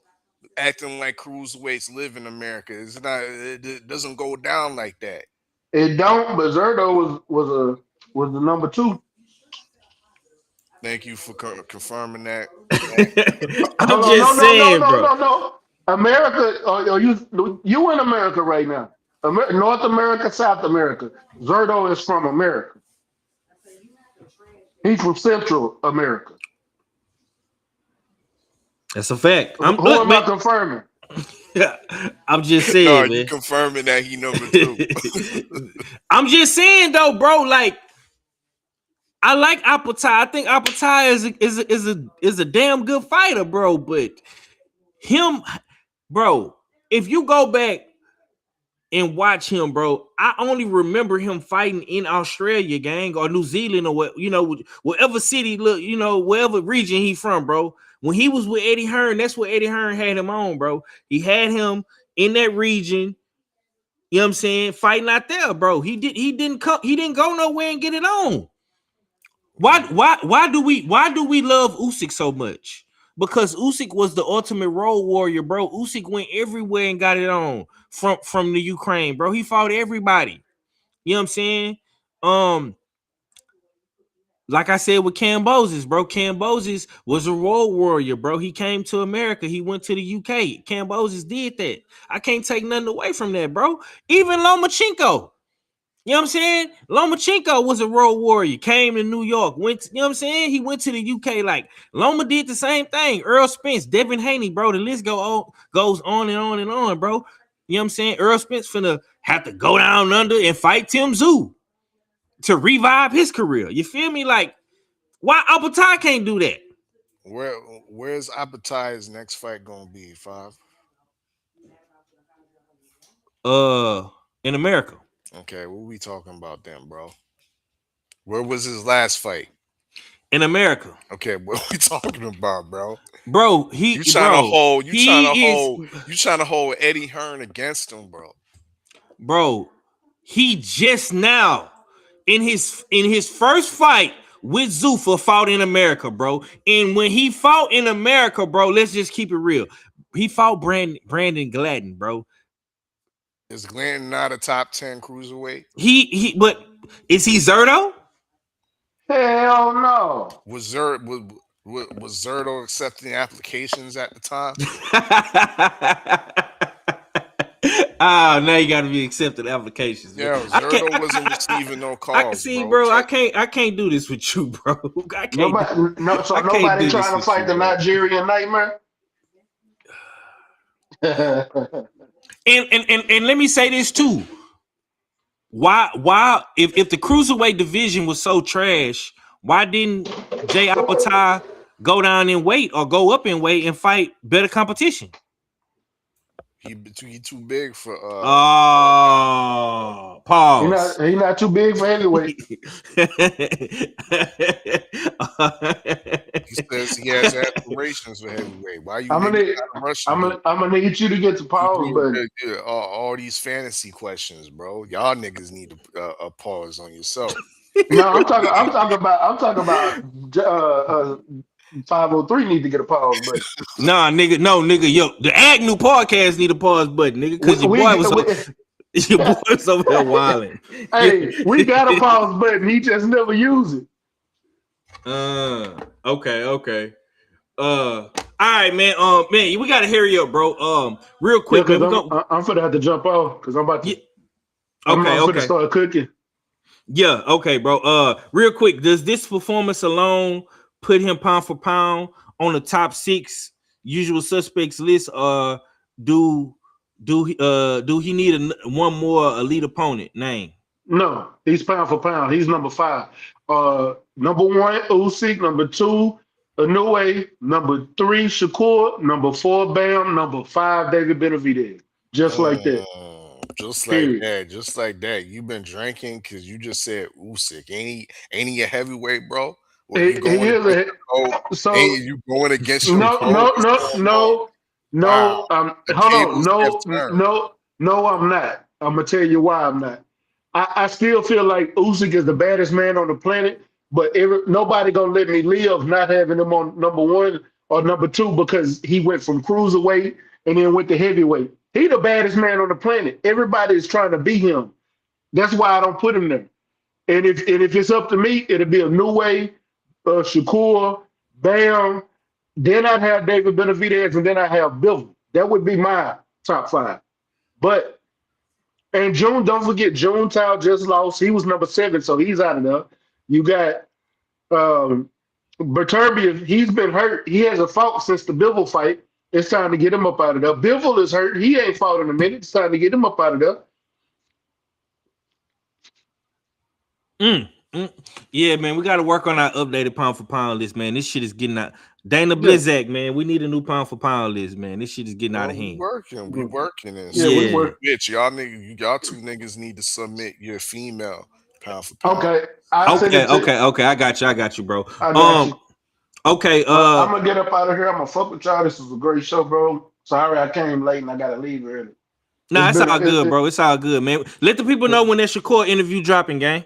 Tomorrow, y'all make sure y'all tap in. The interview drops tomorrow, and he also stayed for the podcast. That's you know what I'm saying. So y'all gonna hear him. Y'all gonna get some of his takes on the week, what happened this week in boxing and this weekend in boxing. So it's gonna be a great interview and a great show. Y'all gonna enjoy it. Make sure y'all tap in. Hey, yes, y'all make sure y'all like and comment and run the motherfucking numbers up, man. Run them up. Let them know if y'all want y'all boxing content. Come fuck with the usual suspects and the Agnew podcast. Man. That's what's up. That's what's up, man. Yes, sir, man. Yeah, man. Like I say, man, I got the best crew in this motherfucker, man. My boy Mac over there at the Agnew podcast. Shakur Stevenson interview dropping tomorrow. We got Lonnie Daniels coming up real soon on US6 Sports Entertainment Hub with KG. You understand me, man? New pound for pound list dropping real soon for the women's over there on www.usualsuspect6.com. You know what I'm talking about? So yeah, man, we just working, man. Our fella, man. Does this performance alone put him pound for pound top 6, or do you need one more elite name for Mr. David Benavidez, the Mexican monster? No. I believe he was already on our top 6. He was just in the bottom half. I think he's number 6. Me personally, I believe he moves up into the Yeah, he moves to 4. And that's why I was saying earlier in the show that Shakur gets bumped down on my list. Unfortunately, the fact the level of fashion that he dispatched of a number 2 cruiserweight in Zurdo Ramirez, who hasn't previously been stopped before, I have to put credence on that, bro. I have to put credence to the fact that the man went up 25 pounds and still maintained his hand speed and was doing. He had a special effect, bro. A special effect of a 30, being able to throw a 30 piece. You know what I mean? A 30 piece and still not get tired. So yeah, that's pound for pound type shit. He's deserved. Uh, uh, I'm seriously considering him actually bumping Monster Inoue because I was more impressed with once again the performance. Whoa. You're going too far, bro. Yeah, You're going too far, I said bro. considerations, considerations. Bro. Nah, bro. So yeah, upon further review, Benavidez might elevate past Naya Inoue because yeah, that you know what I mean. So hell yeah, the man is definitely high up there on the pound for pound, and he's cemented himself in the top 6. Salute to the homie Giovanni, man, 1986, man. He say, meanwhile, Dev, the only one moving like a pound for pound athlete. How is that, bro? How is Dev Meanwhile, we still waiting for a Dev fight, bro. How is that? You know what I'm saying? How is he the only one moving like a pound for pound? You gotta elaborate on that, bro. Salute to my homie Dirt Game Boss, man. My sis Queen 71 say, I got David in front of all of the little ninjas. Okay. Yeah. boy, Queen. Yeah, like I say, man. For me, I'm gonna say yay. He definitely moving like a pound for pound fighter. You know what I'm saying? I got Dev high up there too. Like I say, I think I put Dev. I want to say I had Usyk, Inoue, Dev, Bam, Shakur, and David. But after this performance, man, I'm not gonna lie, man. I'm probably gonna have to move Dave up, man. Dave might have to. He might get that fourth. I'm not gonna lie, man. It's real hard with that pound for pound shit, bro. Because a lot of these dudes is just performing so damn good. Pause. You know what I'm saying? These guys is really out here putting in some good squabbles, man. All right, man. Real quick, man. We're gonna get up out of here in a little minute. Did Inoue remind the world he's elite, or did he fail to excite the casual fans? Fella, man. Let's go ahead and go to foreign territory real quick. Monster Inoue did have the underwhelming or not so entertaining performance yesterday. And now we got to talk about it, man. How do you feel about Monster Inoue's performance, man? Did he remind the world that he's elite or fail to excite the casual fans? I think we all know that he's elite and he's a part of he's deservedly a part of elite company. But to be honest, to be real with everybody, I felt that he failed to excite not only casual fans, but maybe some of us hardcore fans.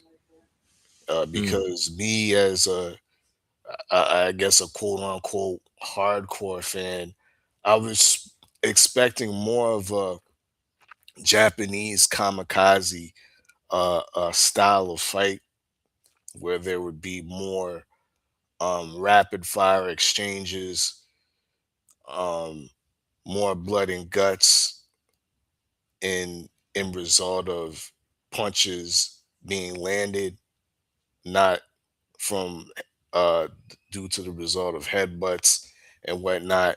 This was more of a high level chess match, which was great in itself, but I think it failed to excite the casual fans, and it slightly disappointed me because once again I was anticipating more of a Japanese war. This was a great event nonetheless. Uh, can be quoted as being the biggest Japanese boxing event that they've had over there thus far. But I don't believe that it transitioned or crossed over into the mainstream of boxing, being for one that the timing. You know what I mean? This was on early in the morning, well, in and around 8 a.m., 9 a.m. Eastern time and whatnot. Um, as well as the fact that it was overshadowed by the spectacular performance that David Benavidez put on. Um, Monster Inoue needed that highlight reel type of viral type moment within that fight to cross over into the U.S. and European markets. Uh, but I think he failed to do that with this performance against Nakatani. Though it was good, yes, he retained his titles against a highly viable opponent who was undefeated, had size advantage over him, but it's still overshadowed by what El Monstro did. El Monstro was the real monster of Saturday night, not Monster Inoue. Yeah, for me, I think on paper Monster Inoue had the better opponent, right? I don't think that's up for debate. We could all agree that Nakatani was the better opponent over Zurdo Ramirez. That's just my POV, my perspective. But yeah, Monster Inoue did fail to excite the fans, man. Casual, hardcore. Yeah, man. I even seen your boy Budrick, man, in that joint sleep, man, with his arms in his shirt. You know what I'm talking about? That was a crazy angle. You know what I'm saying? They caught that boy, man, in 4K, man, live while the fight goes on, man. My boy Bud in that joint sleep.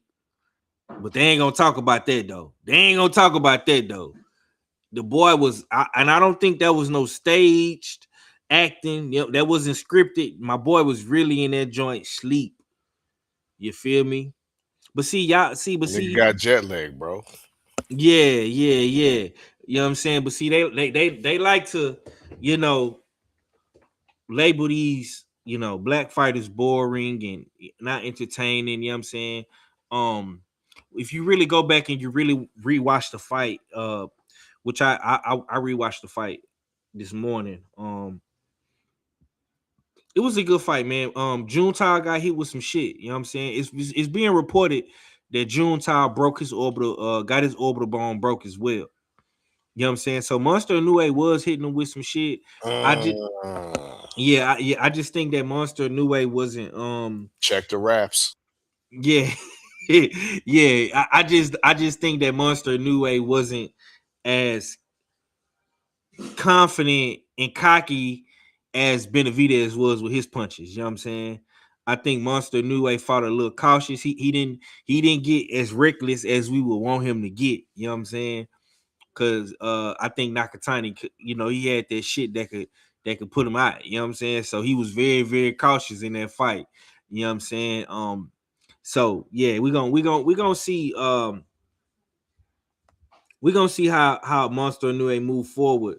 Um, did Benavidez steal the weekend emotionally, even if Inoue is the better fighter? What say you are, Philly? Did Benavidez steal the weekend? Most definitely. Like I said earlier, unfortunately, due to the timing of Inoue's fight, and for the fact that his performance wasn't as spectacular as David Benavidez, we're looking at the if you're giving somebody danger pay, you're not paying the new way. You're paying David Benavidez for the fact that he went 25 pounds up, fighting a unified champion, and then getting rid of him in the fashion that he did. So he once again did video game type shit, not in one occasion, multiple occasions where he's throwing 20 and 30 pieces. So emotionally, he's won the hearts of the fans right now. Emotionally, he's got niggas like you caping for the old guard. You know what I mean? Benavidez can shit on the whole situation of fighting Jai Opetaia, and, and Five cool with it because he emotionally stole the weekend. You a funny nigga, man. This nigga here funny, man. He gonna put that cape on, man, and fly. Hey, man, but I say this. Did David Benavidez steal a weekend emotionally, man? He definitely tapped into the emotion of the fans, man. And that's always a good thing when you can captivate the moment and steal the fans' heart, right? Even as a black man, you feel me? We knew what this card was. We knew that this card was for the Vatos, for the essays, for the Latinos. You know what I'm saying? This was they shit. This was Cinco de Mayo weekend, man. You know what I'm saying? And Dave, he still captivated, you know, blacks, whites, of course, Mexican, Latino, you know what I'm saying? He did that, you feel me? It was gonna be hard. It's gonna be hard to top that, you know what I'm saying? It's gonna be hard to top that, man. Monster Inoue, you know, once again, man, you know, fighting over there in Japan, bro. Like, I understand you want to cater to your people. And like I say, man, don't get mad, bro, when as black men, as black people, as kings and queens in our culture, bro, don't get mad when we want to do shit for our people. Cause clearly it's cool when the Mexicans do it. It's cool when the Asians do it. Don't make it a fucking problem when the black people do it. You know what I'm saying? That's all I'm asking. Cause we right here supporting it. You see, we doing a stream about it. You know what I'm saying? We watched it. We fucking with it. I don't got no problem giving Davis credit. I don't got no problem giving Jay Opetaia's credit, or you know, whoever it is. You know what I'm saying? Monster Inoue, you know what I'm saying? The Inoue family once again. And oh yeah, salute to the Inoue family. You know what I'm saying? Takoya Inoue, right? And his pops. Them boys walked away happy than a bitch. You know what I'm saying? Goddamn me. Inoue won. Goddamn me. The pops won. Monster won. Like, hey, them boys is boxing royalty over there. You know what I'm saying? So I respect that. I ain't got no problem with it. You know what I'm saying? I fuck with it. You know what I'm saying? All right, man. So it's being reported that Bam is up for a Monster Inoue fight. They're trying to get this fight in the 80,000 seated stadium in Japan, in Tokyo. I'm trying to see what's the name of this goddamn the Japanese National Stadium, which holds 80,000 fans. It's being reported that it's a lead candidate for a Inoue world title fight in 2027. It's being reported that Bam is one of the lead candidates over there. Is Bam skilled enough to disrupt Inoue, or is this another surgical breakdown waiting to happen? What you got on that, Art?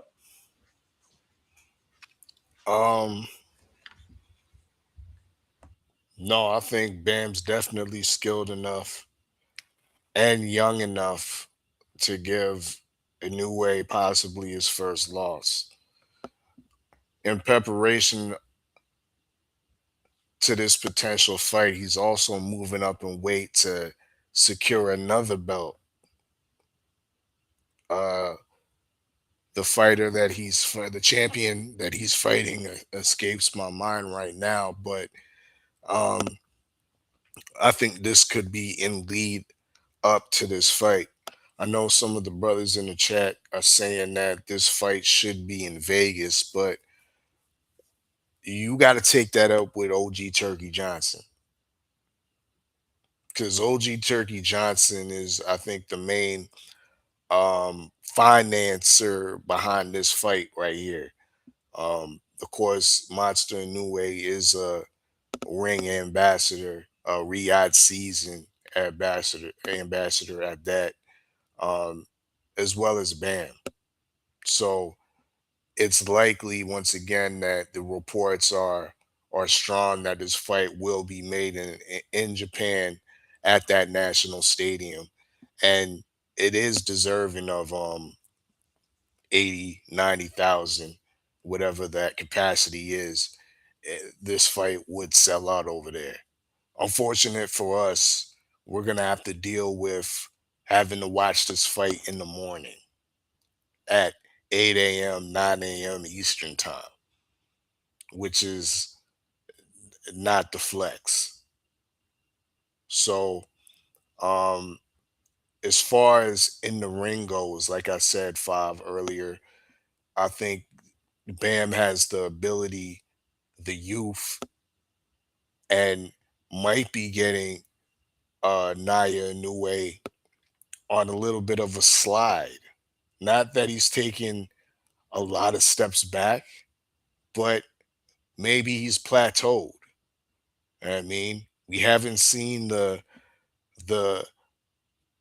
constant destruction from Monster Inoue that we're seeing in Bam Rodriguez. So this might be the right time, getting Monster Inoue at the right time for Bam. So yeah, it's definitely enough to disrupt Inoue. Yeah, man. Okay, man. For me, I'm gonna say, yeah, I think Bam is skilled enough to disrupt Inoue, man. This fight could go either way, you know what I'm saying? It's a 50-50 fight, you know what I'm saying? Bam definitely gonna get tested, you know what I'm saying, if this fight does happen. I mean, this is the fight for Bam, you know what I'm saying? He's moving up in weight. You know what I'm saying? So we're gonna see how he look in there against Martinez for the WBA title. And I think that fight is next month as well, too. Salute to the Zone. Salute to Eddie, man. Them boys putting their work in. Right? Real quick, man. I'm waiting to see if KG has started the stream. You know what I'm saying? It don't look like he started the stream yet. So I'm trying to wait for my brother to go live, and we're gonna transition to his platform. But I still got a couple of more questions, man. Let's go ahead and get to the boxing hot topics real quick, man. You know, Earl Spence versus Jermell Charlo, man. We know Earl Spence is making his return back to the ring, and this is gonna be an interesting segment, you know what I'm saying? Because I really want to talk about the legacy, the pressure, the money versus the legacy. You know what I'm saying? The the draw power, all that good stuff, man. Because Earl Spence said a little, but what he said was a lot, if that makes sense. So I'll ask the question first, man. Who stood on business more, man, Spence or Charlo, when we talking about legacy, money versus the mission? You know what I'm saying? Ticket sales, star powers, accomplishments, man. The reality check, Texas pride. Who stood on business more? Was it Mel Charlo? Was it Earl Spence Jr.? And the reason why I asked this question is because Earl Spence had this to say in response to what Charlo said. Did you and Mel have a falling out or something? Nah, we didn't really have a falling out. I mean, dude been kind of I would say jealous of me. Dude been kind of jealous of me because I guess he looked at me as like, I guess PBC, Golden Boy or something and all this and that. So, he's been jealous of me, but the proof is in the pudding. It's the reason why he hasn't had a fight yet. And it's the reason why I can say, hey, I want to fight, and then I have a fight tomorrow. You know what I'm saying? Shit, people tired of goddamn, giving him fights, and then you in the red because he fighting and he ain't got any fans. Like, where can Jamel fight at and sell out? Can't fight in Houston and sell out. Like, so where is he fighting at? Did you and Matt have a falling out or something? All right. Now that's what EJ had to say in response to Charlo. Let me go to The Last Stand with Brian Custer, and this is what Mr. Charlo had to say. You know what I'm saying? Hold up.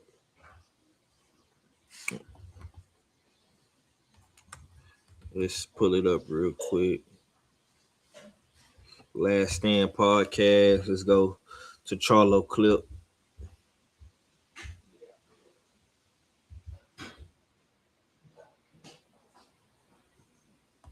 I think Tim Tszyu win that fight. Tim Tszyu, huh?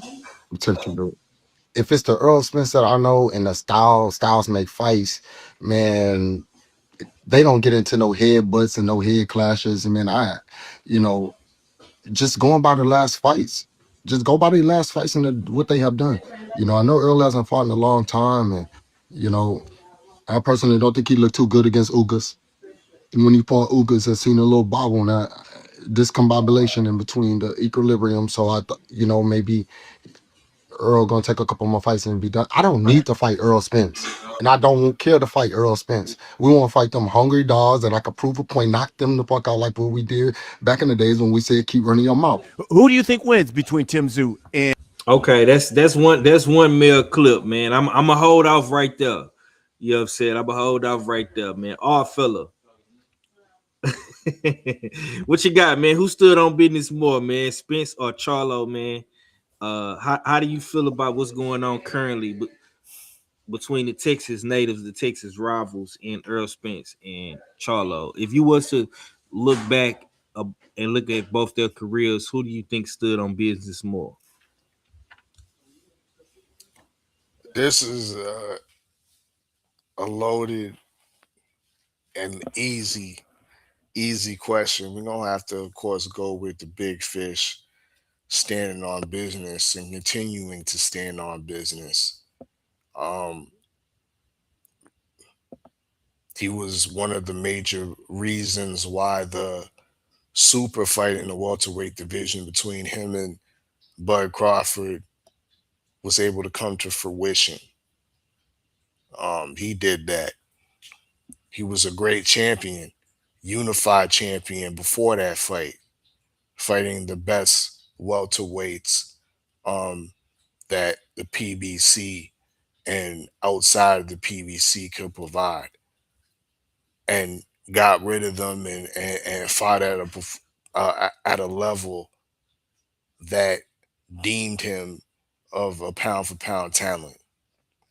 Now, unfortunately, due to the beating that he took against Bud Crawford, he's admittedly taken some time off to reflect, to get his mental situation in check, to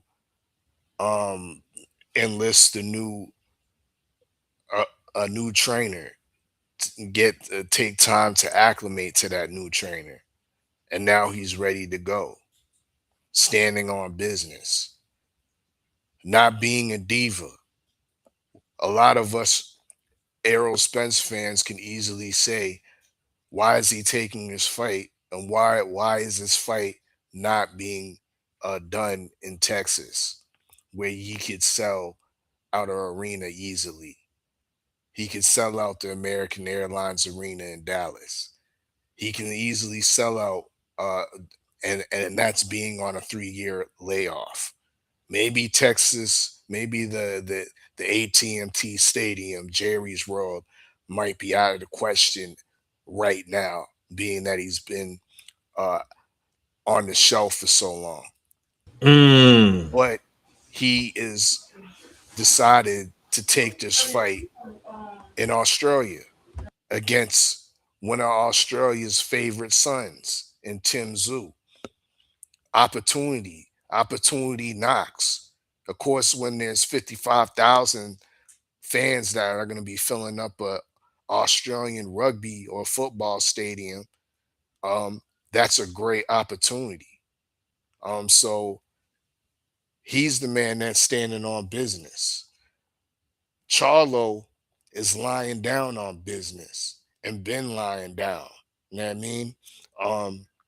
It's due to him is the reason why 154 is scattered all over the place. It's due to him. We have a man in Sebastian Fundora get his number one status with an asterisk on it just due to getting through Tim Tszyu, old Tim Kazoo, a guy that you can ducked. You know what I mean?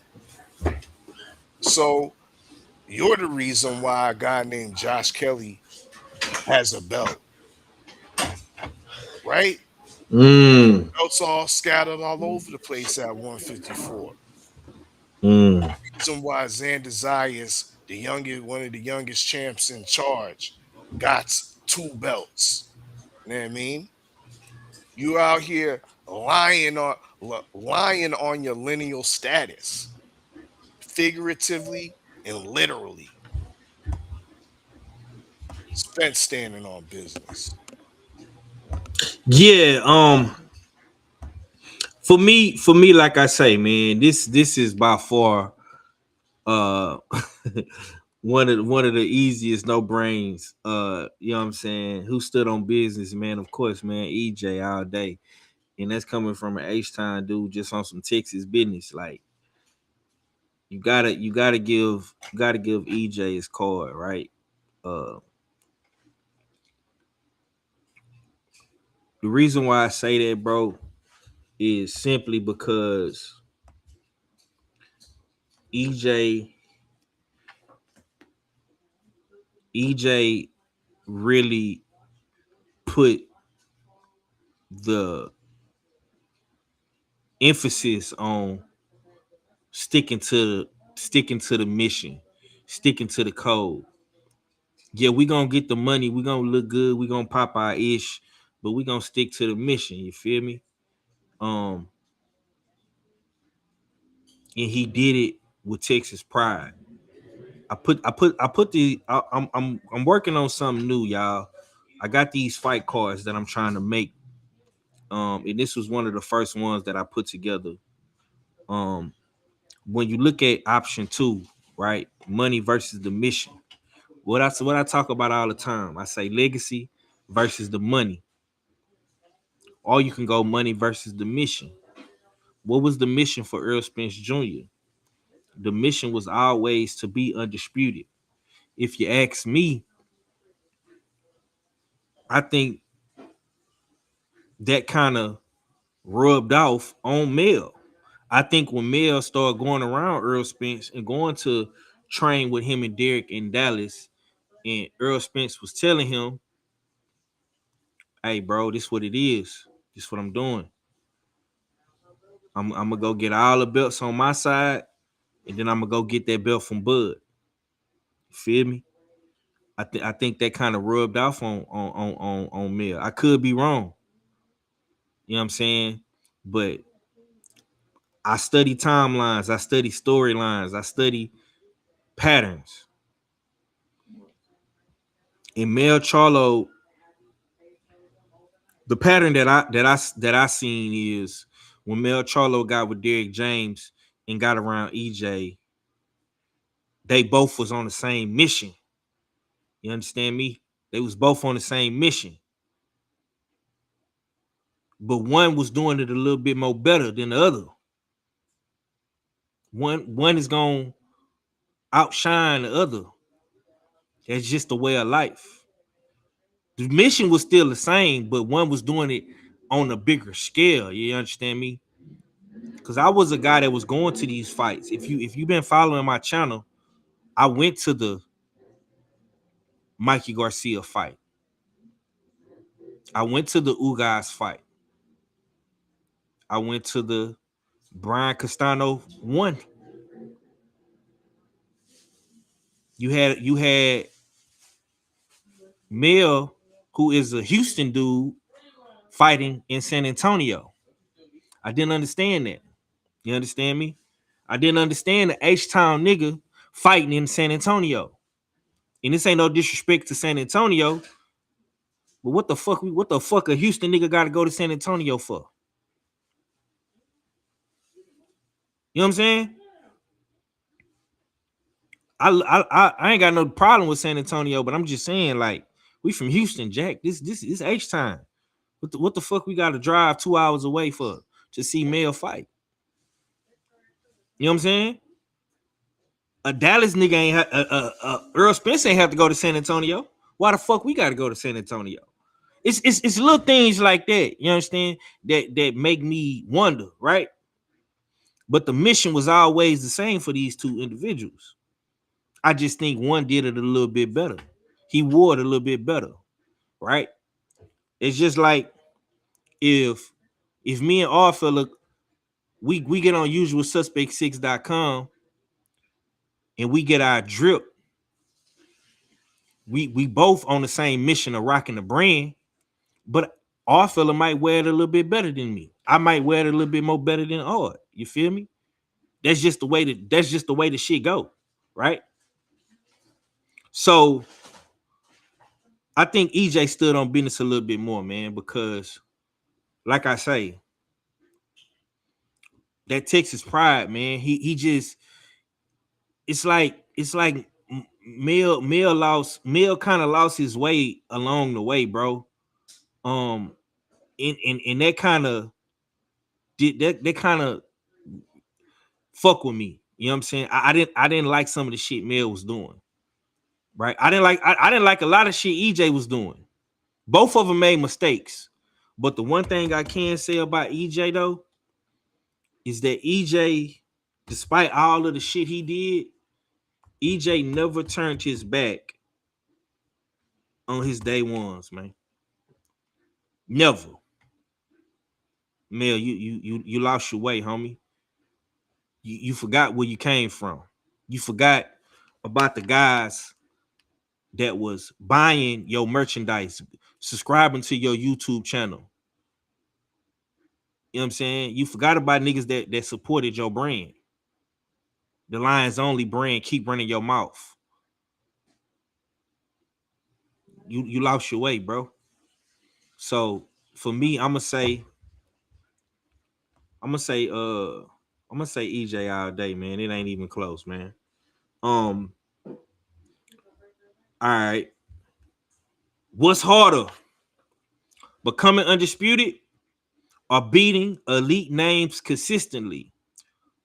Who has the better win at their peak? EJ or Charlo? I want the chat to engage in this too now. What's harder? Becoming undisputed or beating elite names consistently? Who has the better win at their peak? Our fella, what say you?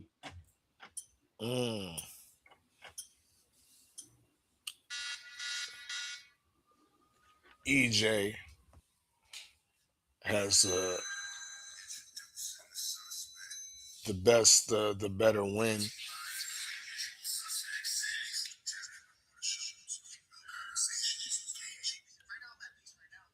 You hear me?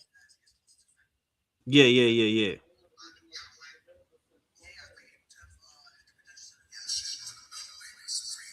Oh, fella, what you talking to me or you talking to KG? No, I'm talking to you. I'm trying to figure out where that noise is coming from. That's on your end, bro. That's on your end. Yeah. Oh, okay, my bad. Okay. There Yeah, we go. that boy smoking that good gasoline over there. Where's this shit coming from?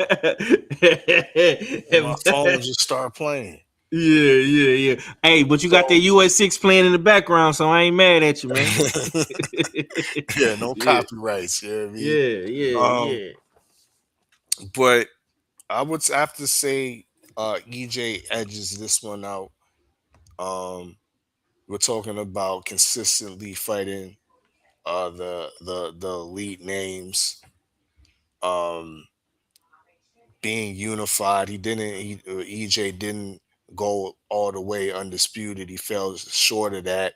However, I think the en route to being unified, those names, the level of opposition, I think is slightly better than what Mel was doing. If Mel was to go up there, be undisputed, you know what I mean, go up to 168 and beat or actually look competitive against Canelo Alvarez, I might have a different take. You might hear something, a different argument, but that didn't happen. He went up there, lied in Canelo's bed, and shit the bed. That's what he did, and then left 154 muck. Niggas snatched his crown, took all of his belts, and the only laurel he has left to stand on is being called the lineal champion. But he's hiding away with that because we haven't seen him since.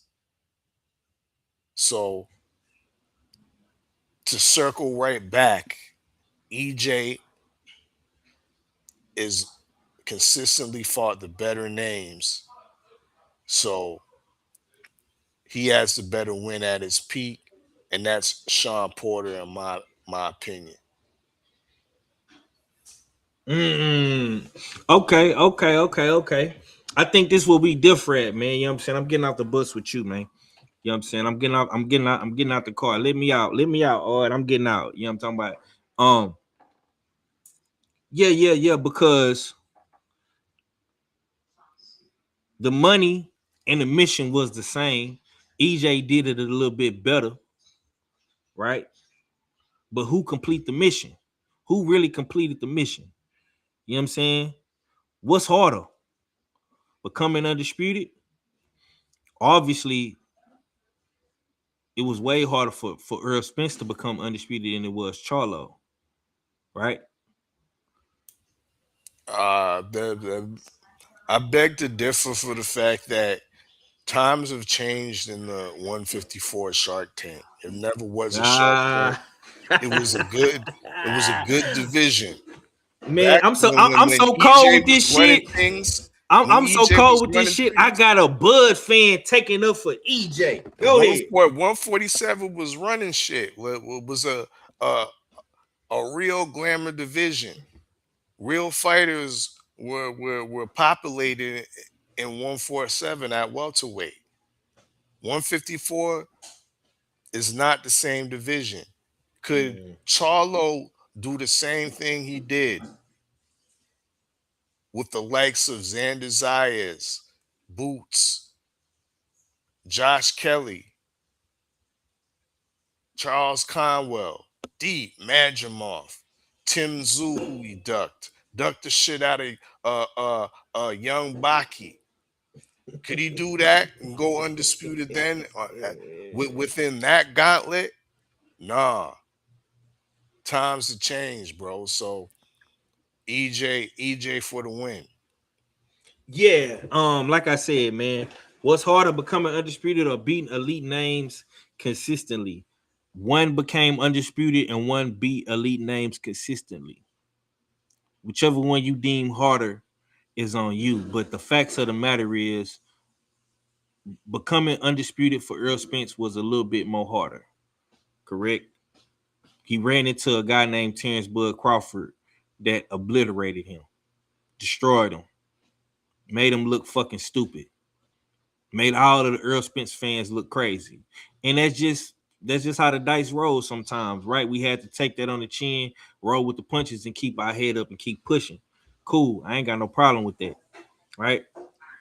Now, when you look at Charlo, like I say, the mission was always undisputed for both of these guys. I think Earl Spence did it a little bit more better because he had the Texas pride.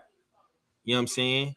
He had the AT&T, he had the Cowboys backing him, he had the cosign from Yellow Beezies and the Traps, and he had the aesthetic. So he wore it a little bit better than Mel. I give him credit for that, but I'm not gonna give him credit for is completing the mission. Because Mel completed the mission, Jack. And that's a fact. Mel did complete the mission. And I think Mel had the better win at their peak. I think Mel had the better win. I do. I think going back, spinning the block, and knocking out Castano was the better win over any name at 147 that Earl Spence had. If you look at Earl Spence, if we're just talking about better wins, if you look at Earl Spence, biggest wins at 147, our fella said Sean Porter. Earl Spence went life and death with Sean Porter. What separated Earl Spence from Sean Porter, if you go back and you watch the fight, was what? The left hook, I want to say in the 12th round or the 11th round. It was in the championship rounds. Earl Spence dropped Sean Porter. Terrence Crawford came right back and destroyed Sean Porter and made him retire. So that kind of erases what Earl Spence did to Sean Porter. If you go back and you watch him versus Ugas, right? Charlo even said it in the interview with Custer. He wasn't lying.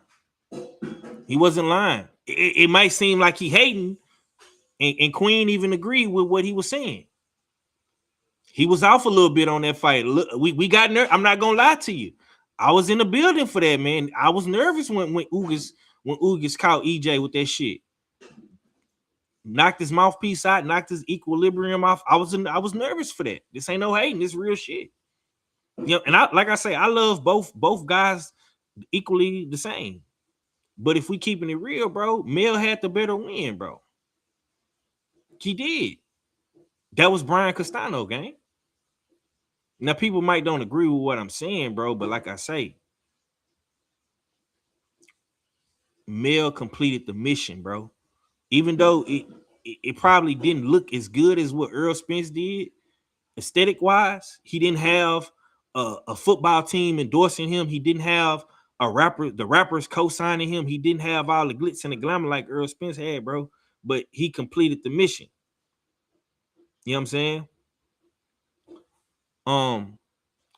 But on that note, man, we're gonna get up out of here, man. I need everybody to click that link right there. You know what I'm saying? The Good Doctor, US6 Sports Entertainment Hub is live right now with Lonnie Daniels, the Smiling Assassin, him and TD Sports Talk, man. Thomas from the Boogie Down to Brizonks, man. Fella, go ahead and close us out, bro. Indeed, yo, it's another dope Usual Suspect Sunday. And I mean, salute to the Usual Suspect 6. Salute to everybody that was up in the chat engaging. If you haven't smashed that like button, smash that like button and share that stream. Damn right, it's the Usual Suspect 10. Click on the link. Lanny Daniels is in the building right now, giving her tales, giving her boxing experiences and stories. The unified super middleweight champion, live on Tales from the B-Side, US6 Sports and Entertainment Hub. It's your favorite, yet your most hated R fella. And I'm Gizon. Yes, sir. We up out of here, man. Be on the lookout, man, for more content coming soon, man. Shorts, videos, the whole nine, man. You know what I'm saying? We up out of here, though, man. Y'all go tap in right now to my guy, man, KG, US6 Sports and Entertainment Hub, man. Tales from the B-Side with Lonnie Daniels. We up out of here, though. Y'all click that link right now.